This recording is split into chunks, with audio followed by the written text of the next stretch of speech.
वालेकुम जी गाइस, कैसे हैं? उम्मीद करता हूँ आप सब खैर से होंगे। आपका अपना द होस्ट मलिक आमिर आज एक नई इंफॉर्मेटिव वीडियो लेके आपके सामने मौजूद है। तो जैसा कि दोस्त मैंने आपको लास्ट वीडियो में बताया था कि मैं इंशाल्लाह आपको अगली वीडियो में आज़ाद वीज़े के बारे में बताऊंगा, जिसे हम फ्रीलांसिंग वीज़ा भी कहते हैं। तो चलते हैं अपनी वीडियो की तरफ। तो दोस्तों, जो आज़ाद वीज़ा है वो दो किस्म के होते हैं। एक होता है जिसमें सऊदी आपको छोटे मुसस्से का वीज़ा देता है, जिसमें सऊदी के पास एक 3 से 4 लोग होते हैं, और दूसरा है बड़ा मुसस्सा, जिसमें एक सऊदी के पास काफ़ी लोग काम कर सकते हैं। दोनों के खर्चे भी ऐसे ही ज़्यादा है। एक छोटे मुसस्से का जो है वो 10 से 12 हज़ार रियाल खर्चा है, और बड़े का 18 से 20 हज़ार रियाल खर्चा है। इसमें आपको सऊदी को एक वीज़े का खर्चा देना होता है, मेरे कामे का खर्चा देना होता है, और एक कफालत होती है। और ये जो मैंने आपको एक्सपेंस बताया ये आपको पर ईयर के बताया है। तो आप सऊदीया से जाते हैं जब अपने मुल्क में, कंट्री में, बांग्लादेश, नेपाल या पाकिस्तान, इंडिया, तो आप इधर से वीज़ा लेके जा सकते हैं अपना एक आज़ाद वीज़ा, जिसे फ्रीलांसिंग वीज़ा कहते हैं। वो आप चाहे छोटे मुसस्से का लेके जाएं या बड़े मुसस्से का। और दूसरा जो तरीका है वो आप पाकिस्तान में मौजूद है, अगर आपका यहाँ पे कोई दोस्त है या आपका कोई अच्छा रिश्तेदार है, कोई जानने वाला है, वो आपको भी वीज़ा भेज सकता है। इसमें डिफरेंस क्या है जो कंपनी के वीज़े और इसमें आज़ाद वीज़े में, वो ये है कि आप बस आपके पास वीज़ा इधर से ऑनलाइन करवा के आपको भेज दिया जाता है। आप सिंपली जाके मेडिकल करवाते हैं, वो आपका अपना खर्चा होता है, और जाके प्रोटेक्टर करवाते हैं और टिकट करवा के आ जाते हैं। वो सारा एक्सपेंस आपका अपना होता है। इसके बरक्स जो कंपनी का वीज़ा होता है, कंपनी आपको टिकट के पैसे देती है, वीज़े के पैसे भी आप कंपनी वो एक्सपेंस बर्दाश्त करती है, आपने जस्ट प्रोटेक्टर करवाना होता है। अब आज आप पाकिस्तान से अगर आ गए हैं सऊदीया में आज़ाद वीज़े पे, तो अब आपको कफील ने कामा बना के देना है, डॉक्यूमेंट्स आपके सब क्लियर करके देने हैं। अब आपने अपने लिए रिहाइश भी देखनी है, खाना भी देखना है, और मेडिकल भी, इसके अलावा आपने जॉब भी तलाश करनी है। तो आप किसी दोस्त के साथ, रिश्तेदार के साथ अगर पार्टिशनिंग करते हैं, उसके साथ रहते हैं, रूम शेयर कर लेते हैं, तो इसमें मैक्सिमम आपका 500 से 1000 रियाल खर्चा है, खाना और रूम, वाईफाई, ये छोटा मोटा खर्चा डाल के। अच्छा खाना खाएंगे आप, ये जो मैं खर्चा बता रहा हूँ आपको, अच्छा खाना है जिसमें वाईफाई है, और आपने रूम का एक्सपेंस लेना है।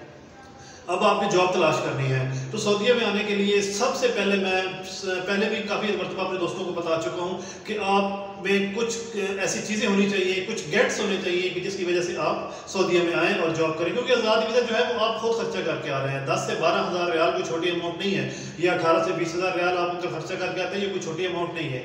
तो आप ये मिनिमम 3 महीने का भी कामा ले सकते हैं, वीज़ा ले सकते हैं, और आप साल का भी बनवा सकते हैं।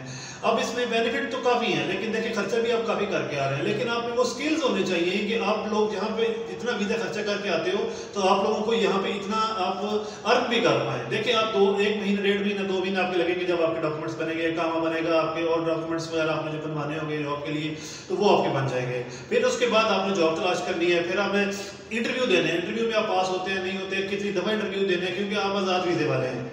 सऊदीया में कहीं भी आप जा सकते हैं, कहीं भी किसी भी कंपनी में काम कर सकते हैं। बस आपके कामा ठीक होना चाहिए, आपके डॉक्यूमेंट्स बिल्कुल एक्यूरेट होने चाहिए। अदरवाइज आपको पता है ये वायलेशन है और आपको डिपोर्ट कर दिया जाता है। कुछ प्रॉब्लम्स हैं जिनका आपको सामना करना पड़ता है। आपका कामा बिल्कुल कभी भी जो है वो एक्सपायर नहीं होना चाहिए। हमारे कंपनियों के काम में हमें तो कंपनी लगा के देती है, जितने भी कंपनी में आते हैं। कंपनी में भी अच्छे स्किल में आना चाहिए और अच्छी सैलरी में आना चाहिए।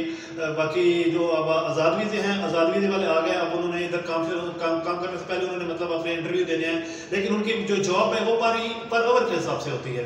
तो पर आवर में अब देखें, जैसे वेल्डर है, अगर अच्छा मल्टी वेल्डर है, सऊदीया में बेसिकली 3 ट्रेड ऐसे हैं जो बहुत अच्छी अर्निंग करते हैं। सबसे पहले है रीगर लेवल 1, सेकंड में है परमिट रिसीवर, PR जिसे कहते हैं, और थर्ड में है वेल्डर। तो वेल्डर अगर आप आते हैं, फर्ज करें आप आज़ाद वीज़ा लेके आते हैं, तो आपका माशाल्लाह अगर अच्छे वेल्डर हैं आप, तो आपका 35 से 45 रियाल मिनिमम यहाँ पे चल रहा है। ठीक है, तो अगर आप अच्छे वेल्डर हैं तो 35 भी चल रहा है, मतलब 30 भी चल रहा है भाई। लेकिन अगर अच्छे वेल्डर हैं, आरामको से अगर किसी अच्छे प्रोजेक्ट में आप लग जाते हैं, तो 38, 40, 42 तक भी आपका रेट मिल सकता है आपको। परमिट रिसीवर का माशाल्लाह बहुत अच्छा रेट है।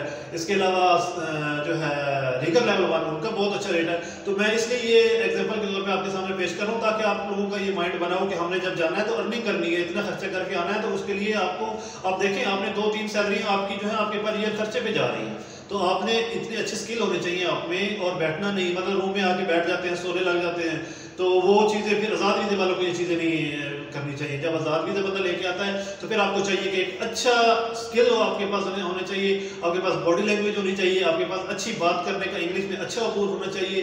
क्योंकि चले आपको अरबी नहीं आती, यहाँ पे सऊदी लैंग्वेज अगर आपको नहीं आती, तो कम से कम इंग्लिश में आपको अबूर होना चाहिए।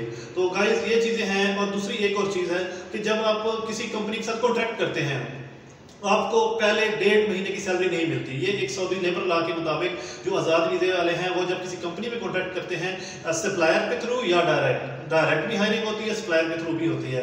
तो अगर आप कोई भी कॉन्ट्रैक्ट करते हैं तो आपको 1.5 महीने की सैलरी नहीं मिलेगी, वो आपकी पेंडिंग होगी। तो जब उससे आगे की जो नेक्स्ट मंथ की सैलरी होगी वो वहाँ से आपकी स्टार्ट हो जाएगी। वो जब आप जॉब खराब करेंगे तो आपको वो सैलरी भी मिल जाएगी। इसके अलावा आपकी एक चैम्बर होता है, वो जब आप यहाँ पे किसी भी कंपनी में अगर आपको इंटरव्यू देते हैं, इंटरव्यू पास हो जाता है तो कंपनी कहती है या सप्लायर कहता है आपको कि जाएं जी चैम्बर लेके आएं। तो वो आपका कफील जो है वो अपने डॉक्यूमेंट्स जब तक क्लियर होंगे तो आप इंशाल्लाह वो चैम्बर भी ले सकते हैं अपने कफील के थ्रू। वो एक रिटर्न एग्रीमेंट होता है कि आप अपने कफील की मर्जी के साथ, परमिशन के साथ किसी कंपनी में जॉब कर रहे हैं। क्योंकि आप जब आज़ाद वीज़े पे आते हो तो कफील आपको हायर करता है, कफील अपने लिए हायर करता है। तो वो फिर जब आप चैम्बर ले लेते हैं तो आप लीगली तौर पे यहाँ पे काम कर सकते हैं।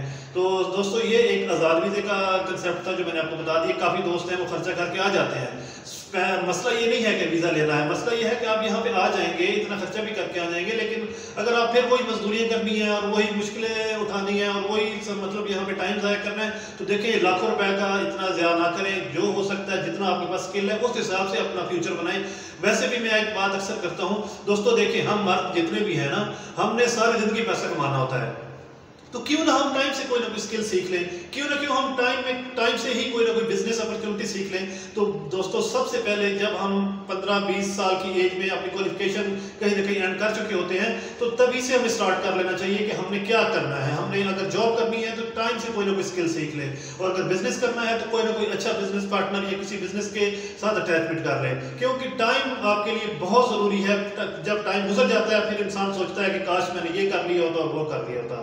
तो वो जैसे कहते हैं कि फिर कोई फायदा नहीं है उस बात का करने का जब आप लोगों ने वही करने हैं जब चिड़िया चुग गई खेत, उस बात का कोई फायदा नहीं है।